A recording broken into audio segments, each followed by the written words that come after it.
Le journal des médias avec Thomas Joubert. Bonjour Thomas. Bonjour, à la une ce matin, l'homme qui a ouvert le feu pendant le grand journal à Cannes, présenté devant la justice aujourd'hui. Nawel de Top Chef se dit victime de racisme après son vol de crevettes. Et puis non pas un, mais 2 albums pour Olympe, finaliste de The Voice.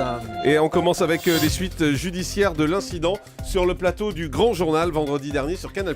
Rappel des faits, si vous n'étiez pas avec nous hier, un homme a tiré 2 coups de feu à blanc sur la croisette en plein direct du grand journal. Cela a provoqué un mouvement de panique et l'émission de Canal+ a dû être interrompue. Le tireur est jugé dès aujourd'hui par le tribunal de Grasse en comparution immédiate. Lors de sa garde à vue, il a été déclaré responsable de ses actes. En plus de son pistolet d'alarme, il avait exhibé à la foule une grenade factice et un couteau à cran d'arrêt. Christina Cordula pour animer une nouvelle émission sur la mode sur M6. Ma chérie, Christina Cordula, relookeuse de choc, travaille actuellement sur un projet qui pourrait s'appeler la reine du shopping.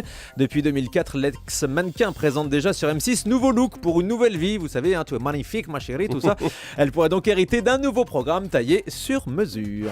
Nawel, la gagnante de Top Chef, est revenue sur la fameuse affaire des crevettes volées. Un vol de crevettes très contesté lors d'une épreuve de l'émission. Nawel avait déjà expliqué qu'elle n'avait pas du tout volé les ingrédients à son concurrent, mais qu'elle les lui avait bien demandé. Selon elle, si cette affaire a fait autant de buzz, c'est en raison de ses origines arabes. Nawel, interrogée ce week-end dans le supplément sur Canal+. Il faut faire attention quand on sait qu'on va dans une télé-réalité, parce que ça reste une compétition, un concours, mais en même temps de la télé-réalité. Ça, moi, je me le suis pas mise dans la tête. Donc j'aurais pu faire attention à mes propos, à faire attention à ce que je dis, tout simplement. Mais vous l'avez demandé J'ai quand ou pas même dit, je vais faire ma voleuse. Ça, c'est quelque chose que je n'aurais jamais dû dire, parce que finalement, on n'a gardé que ça. Bah, surtout que j'ai des origines qui font aussi... Enfin, je veux dire, c'était le gros buzz. Je suis arabe, il y a un cliché, voleuse. Enfin, c'est ça, en fait, qui me gêne beaucoup.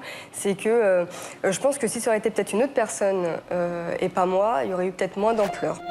Israël accuse France 2 d'avoir truqué un reportage. Ce n'est pas une affaire nouvelle, puisque le reportage date de 2000, mais un rapport officiel a été remis au gouvernement israélien. Le reportage en question montrait un enfant palestinien protégé par son père lors d'un échange de tirs croisés entre l'armée israélienne et des activistes palestinien. Le journaliste Charles Anderlin affirmait que l'enfant était mort, mais le rapport indique que l'on voit l'enfant vivant dans les rushs, dans les images non diffusées.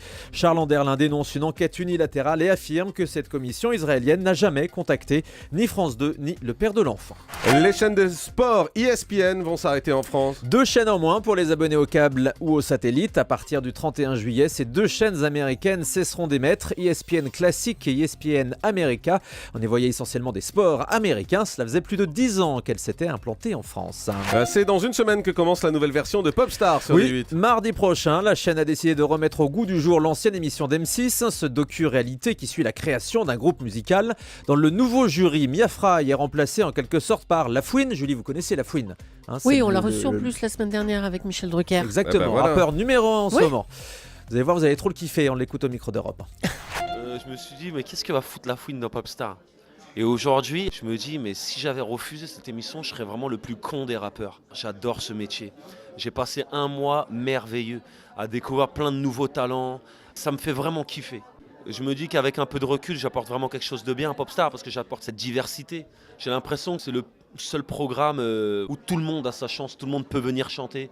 C'est vraiment un melting spot de talents et puis de gens d'univers musical vraiment différents. Un melting spot.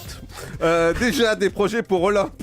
Moi, j'ai rien dit. Je vous laisse faire sur ce coup. Non, mais j'ai rien dit. Moi non plus, je répète ce qu'il dit. Justement. Oui, c'est vrai. Bien sûr. Oui, c'est vrai. J'apprends des nouveaux mots. Melting spot. Melting spot, Voilà, ça doit être un mélange qui éclaire Voilà. les choses. Voilà, C'est ça. Enfin, c'est pas une lumière. Déjà des projets pour Olympe, l'un des finalistes de The Voice. Le candidat qui est arrivé deuxième derrière Johan Frégé annonce la sortie de 2 albums. Le premier dès cet été, ce sera des reprises des chansons qu'il a interprétées dans l'émission. Puis un autre disque sortira un peu plus tard chez Mercury dans un univers pop-rock avec beaucoup de mélodies.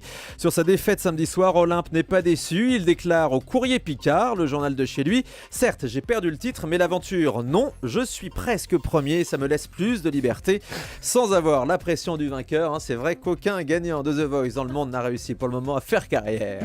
J'aime beaucoup l'expression, je suis deuxième donc je suis presque premier. Bah oui. C'est très sympa ça. C'était très serré, 0,2% d'écart entre les deux, vous savez. Paris Première va fêter les 70 ans de Johnny Hallyday. Une soirée spéciale en l'honneur de cet anniversaire le 12 juin prochain. La chaîne proposera un documentaire à 20h40. Johnny Hallyday, c'est notre histoire. Et à 22h25, un concert du rocker enregistré à l'Olympia en l'an 2000. Johnny qui fêtera cet anniversaire sur scène le 15 juin à Paris-Bercy. Et ça, c'est un événement qui sera retransmis en direct sur TF1. On termine avec le chiffre du jour. Moins 17%, c'est la baisse des ventes du quotidien Libération en 5 ans. Les chiffres de l'OJD pour le premier trimestre 2013 ont été publiés. Au mois de mars, Libération ne s'est donc vendu qu'à 102 000 exemplaires en moyenne. C'est moins que les Échos, seulement 1000 exemplaires en plus que la Croix. À titre de comparaison, le Figaro se vend à 334 000 exemplaires, le Parisien 260 000.